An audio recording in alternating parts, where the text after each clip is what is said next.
Sold. Hey guys, Brian Karp, sales giant, literary millionaire, mailbox money here. So I am doing my Sunday walk, which I try to do every Sunday. It's a little windy out, so the sound quality might be off.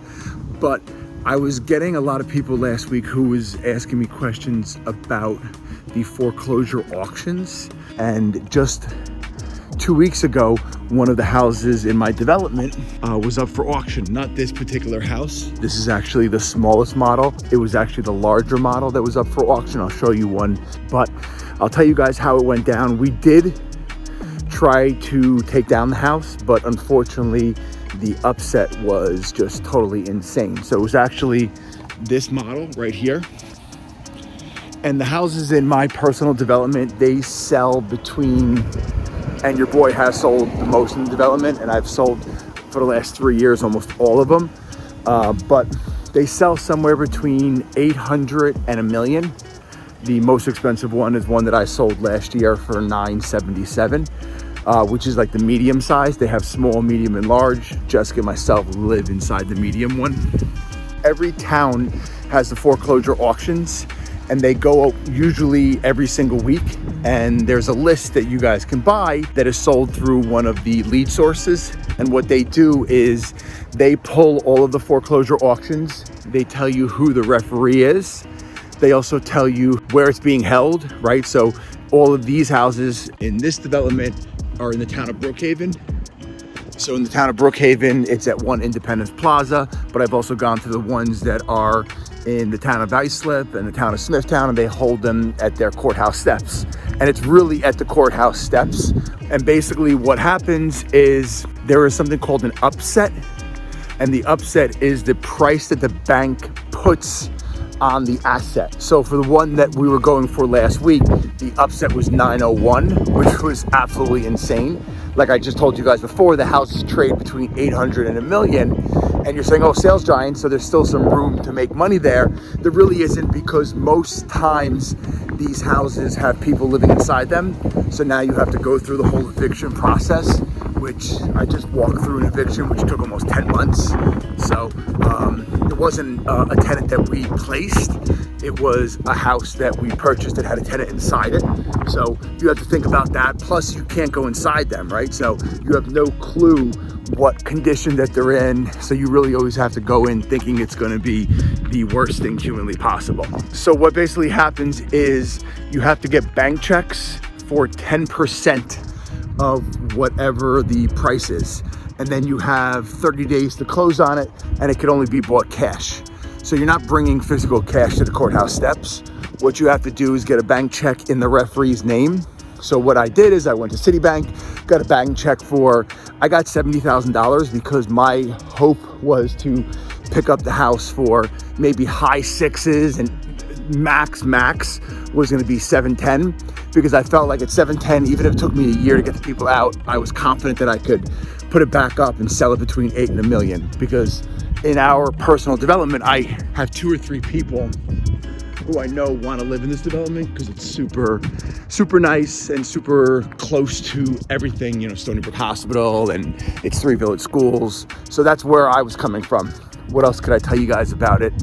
Sometimes you get lucky and you can call the bank's referee and they will tell you what the upset is, so you don't have to waste your time. Out of all the courthouse steps times I've gone, I'd say at least half of them, the auction never even takes place. The seller or the person who's living in the house, which is the owner until the bank forecloses, what they do is they file bankruptcy, or for some reason it gets canceled. And it's very difficult, because you'll waste a lot of time going to the auctions and not knowing if it gets canceled. When the auction does go down, because I have been there, when the auction happens, you'll have 5 or 6 people there, and basically the referee will make the first bid, which for the house that I was trying to buy was 901, and no one got involved in it. What happens when that happens is it basically goes back to the bank. So the bank takes it, and then they will foreclose on it. And then what generally happens is they will list it with an REO or foreclosure broker. If I'm out of breath, it's because I'm walking. Then what will basically happen is if it's a reasonable upset number, right? So let's say it came up on Wednesday when I went to the auction and it was 500,000. Myself, a few other people would have bid for it. Let's say I won it for 600,000, which would have been a home run, or even 700,000.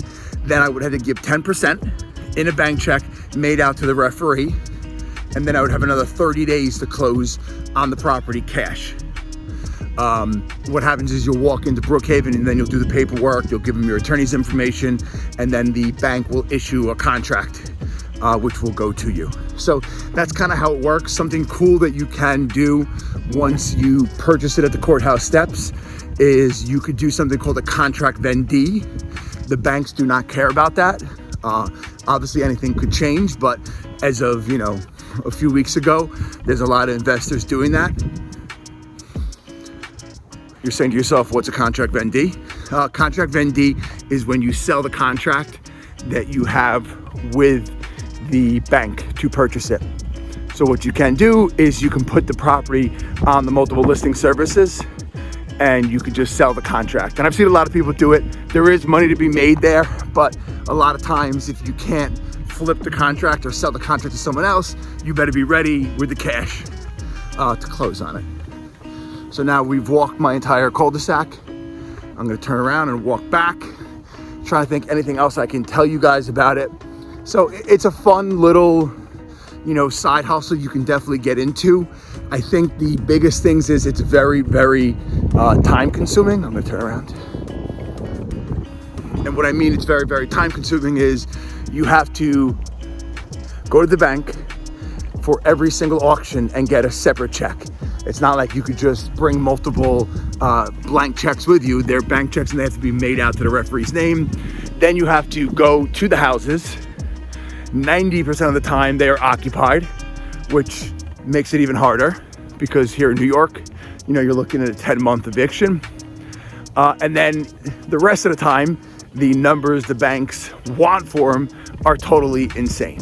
All right, so hopefully this video was helpful. I'm Brian Karp. I'm Long Island Sales Giant. I am the #1 real estate agent in all of Long Island, New York. I am also a real estate investor, developer, totally obsessed with all capacities of real estate. And if you guys like this, subscribe to the channel, like it, and please share it, and comment if you guys have anything else you ever want me to make a video about.